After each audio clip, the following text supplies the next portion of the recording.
को लेकर रोजाना नए विवाद सामने आ रहे हैं। जिले के दरभा विकासखंड के छिंदवाड़ा गांव में मसीही समाज के पादरी की मौत के बाद मृतक पादरी का शव 14 दिनों से अंतिम संस्कार के इलाज इंतजार में है। मेडिकल कॉलेज डिमरापाल के मर्चुरी में रखा गया है, जिसे लेकर सुप्रीम कोर्ट ने फैसला सुनाया। कोर्ट ने कहा कि शव 15 दिन से शवगृह में है, कृपया कोई समाधान निकालें। मृतक का अंतिम संस्कार सम्मानपूर्वक हो, आपसी सहमति से समाधान निकाला जाना चाहिए। पादरी का शव 7 जनवरी से मॉर्चरी में है। मामले की सुनवाई जज बीवी नागरत्ना और सतीश चंद्र शर्मा की पीठ कर रही है। मामले में रमेश बघेल ने याचिका लगाई है। याचिकाकर्ता ने छत्तीसगढ़ हाईकोर्ट के एक आदेश को चुनौती दी है। हाईकोर्ट ने याचिकाकर्ता पादरी के पिता के शव को गांव के कब्रिस्तान में ईसाई रीति रिवाज से दफनाने की याचिका को खारिज कर दिया था। तो ग्रामीणों ने धमकियां दी हैं। इस पादरी का शव पिछले कई दिनों से मॉर्चरी में रखा हुआ है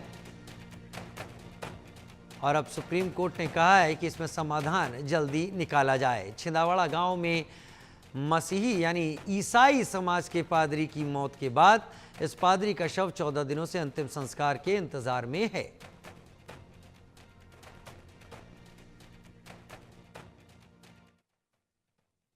मेरे पिताजी का देहांत 7 तारीख को सुबह हो गया।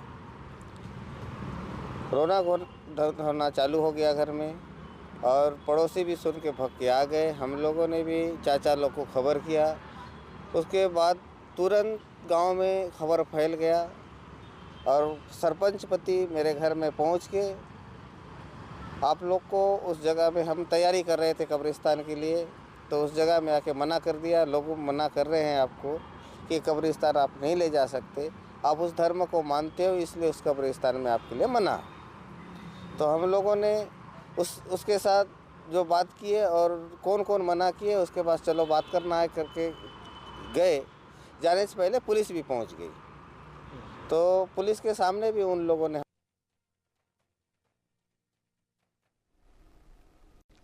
उधर गुजरात के सूरत में 8वीं कक्षा की छात्रा ने आत्महत्या कर ली है। बच्ची को स्कूल में टीचर ने सजा दी थी, जिससे दुखी होकर छात्रा ने खुदकुशी जैसा कदम उठाया। परिजनों ने आरोप लगाया कि उनकी बेटी को मानसिक और शारीरिक रूप से प्रताड़ित किया गया, इसलिए उसने इतना बड़ा कदम उठाया।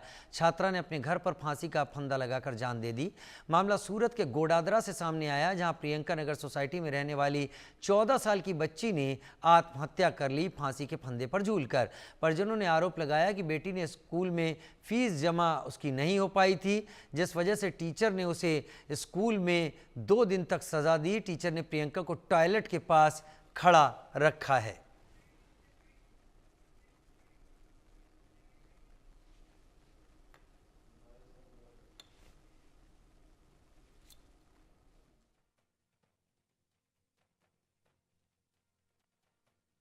हमको मना किया। मेरे पिताजी का देहांत 7 तारीख को सुबह हो गया।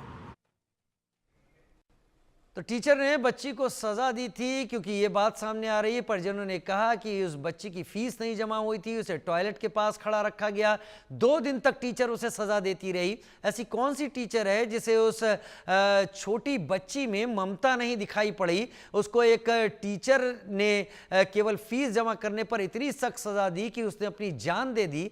इस तरह के टीचर से जवाब जरूर मांगा जाना